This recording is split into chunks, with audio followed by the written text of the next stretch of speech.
Muy bien, muchachos, ya llevamos 4 videos.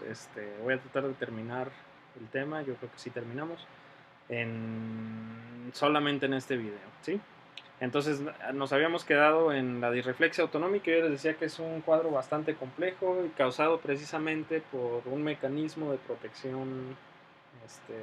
de protección al organismo, y es precisamente una alteración neurológica de tipo simpática, ¿sí? Que ocurre en el sistema nervioso y en el sistema vascular. Esta disreflexia autonómica, pues yo les decía, es mortal porque sube la tensión arterial de una forma abrupta, inesperada, y causa en el paciente cuadros muy complejos con dolor de cabeza. Incluso puede provocarle un evento vascular cerebral por el aumento de la tensión arterial. Pero bueno, esto solamente ocurre cuando la lesión ocurre a nivel de T6 hacia arriba, ¿sí? Tenemos también la hipotensión postural, que es precisamente estos cambios, perdón, encontrar otra vez Microsoft, que son precisamente estos cambios, pues que uh, son producidos pues por la baja actividad muscular, por la baja actividad venosa, etcétera, ¿no? Entonces la hipotensión postural, que pues también es una complicación que llega a ser de, quizá no de emergencia, pero que sí puede llevar al paciente a una condición crónica bastante de deterioro si no se atiende rápidamente.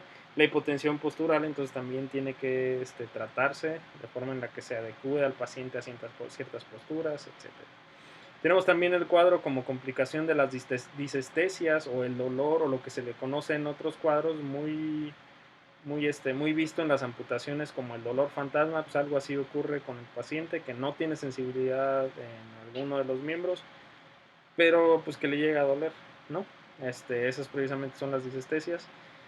Tenemos cuadros de contracturas, en este caso no la contractura que conocemos con el punto gatillo, aunque también o también puede ocurrir en un paciente con lesión medular. Pero cuando hablamos de contracturas como complicación del cuadro de lesión medular, nos referimos a esto, al acortamiento. Un paciente que pasa la mayor parte de su tiempo en silla de ruedas y después acostado en posición fetal, pues va a tener, por ejemplo, un acortamiento a nivel del psoas que le va a condicionar una postura flexora en la cadera, y que eso va a tener otras complicaciones clínicas. Tenemos la osificación heterotópica, que ya lo habíamos visto en el tema de traumatismo craneoencefálico, que también pues produce ahí algunas alteraciones a nivel del tejido. Mucho más común, les decía, en traumatismo craneoencefálico, que ocurra a nivel de la cadera, y precisamente en la lesión medular también ocurre a nivel de la cadera. El tejido blando se comienza a calcificar y comienza a hacer formaciones parecidas al tejido óseo, ¿sí? Tenemos la trombosis venosa, que va a ser un resultado de la hipotensión postural, de todo este daño y todo el mal funcionamiento a nivel venoso cuando el paciente no está este, adecuado completamente. Pues para eso hay que tener medidas de precaución, medidas preventivas, medias compresivas, etcétera, ¿sí? Otra de las complicaciones es la osteoporosis y los cálculos renales. Recuerdan ustedes, si vieron histología, o recuerdan alguna de sus clases en la que hayan visto la importancia, aunque en los mecanismos no estén todavía del todo claros, pero la importancia de los huesos en el metabolismo óseo mineral, y bueno, en el metabolismo sobre todo de los minerales. Y hablando de los minerales, específicamente del calcio y del fósforo. Y lo que ocurre con el paciente en lesión medular es que recuerden que los huesos tienen la forma que tienen, y que los huesos tienen la densidad que tienen gracias a la actividad que les es solicitada o que les es requerida por la mecánica de la vida diaria, entre ellas caminar, cargar pesos, soportar el peso del cuerpo. Y esta mecánica o esta solicitud de actividad o de fuerza la va perdiendo el paciente de lesión medular, y hace precisamente que comience a tener un hueso descalcificado. ¿Qué ocurre con todo ese calcio? Pues se va a los órganos, precisamente causa cálculos renales. Precisamente el cúmulo de calcio en los riñones es una de las complicaciones de la lesión medular. Es muy importante por eso, pues, realizar cierto tipo de actividad física que pida o que solicite este, las fuerzas de tensión en el tejido óseo, sin poner en riesgo la integridad ósea del paciente. Es decir, no ponerlo en riesgo de fracturas, pero sí realizar actividades que tengan ahí un proceso de mecanotransducción dentro de los huesos del paciente. Tenemos también como complicación pues las enfermedades respiratorias, porque pues a nivel torácico, recuerden que también la musculatura implicada en la respiración pues se encuentra inervada por los segmentos medulares torácicos. Cuando hay lesiones completas e incompletas, pues esta musculatura se ve afectada de manera también bastante frecuente y bastante grave en algunos casos. Y por último, pues la espasticidad y los espasmos. Espasmos es muy frecuente ver a pacientes con lesión medular tener movilidad involuntaria, sobre todo en miembros inferiores, movilidad de la que ellos pues no se pueden percatar o que ellos no se dan cuenta hasta que lo ven, hasta que sienten el efecto de la movilización brusca de las piernas, ¿sí? Y pues el patrón espástico en el que se encuentra, ¿sí? ¿Cuál es la intervención fisioterapéutica? Ya estamos perfilándonos al final de la clase. No sé si ya han tenido clases de 5 videos conmigo. Creo que todos han sido de 3, pero este sí nos tomó 5 y este va a ser el último. La intervención fisioterapéutica pues consiste precisamente en prevenir mediante el estiramiento y la movilización pasiva las contracturas y acortamientos en el paciente. Específicamente hay que evaluar el estado del paciente y el estado, no me refiero solamente a lo clínico, sino a las costumbres en casa, si está más tiempo sentado, más acostado, etcétera.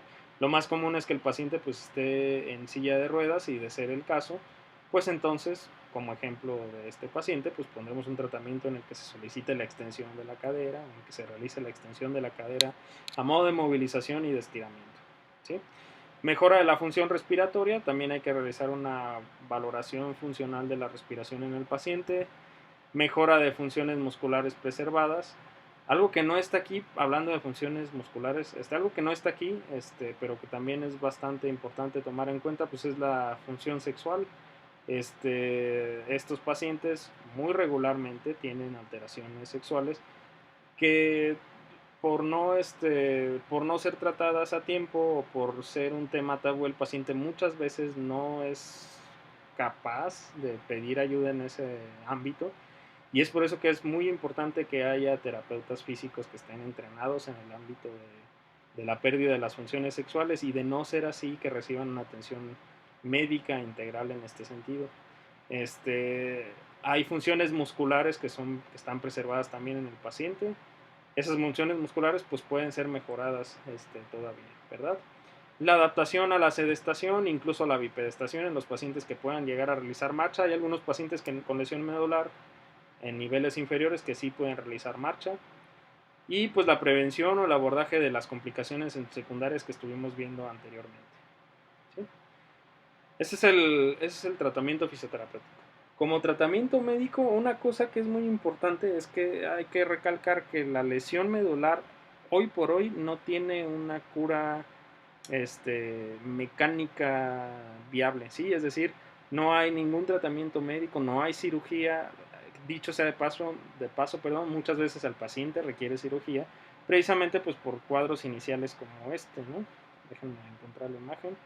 Cuadros como pues tenemos una fractura, pues hay que estabilizar la fractura, muchas veces se tiene que realizar una fijación ahí de los segmentos o de la articulación, y precisamente la cirugía va encaminada a prevenir una lesión posterior a la lesión inicial o un agravamiento de los síntomas, pero no va a corregir el daño medular per se.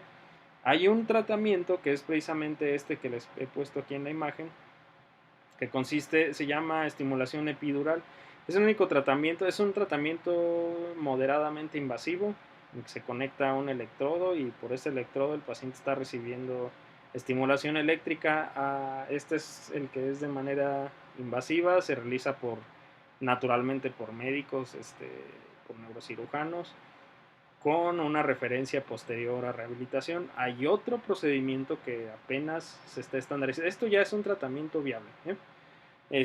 Hay otro procedimiento que apenas se está estandarizando, que es estimular un gran error de la rehabilitación que hemos tenido hasta ahora es tratar de electroestimular los músculos denervados, y no es que sea un gran error, me refiero a que no es el abordaje completo. Muchas veces es necesario, en el caso de algunos pacientes, pues para evitar la pérdida de la masa muscular y etcétera, pero se ha sobreutilizado en ocasiones en las que no es necesario, se llega a realizar.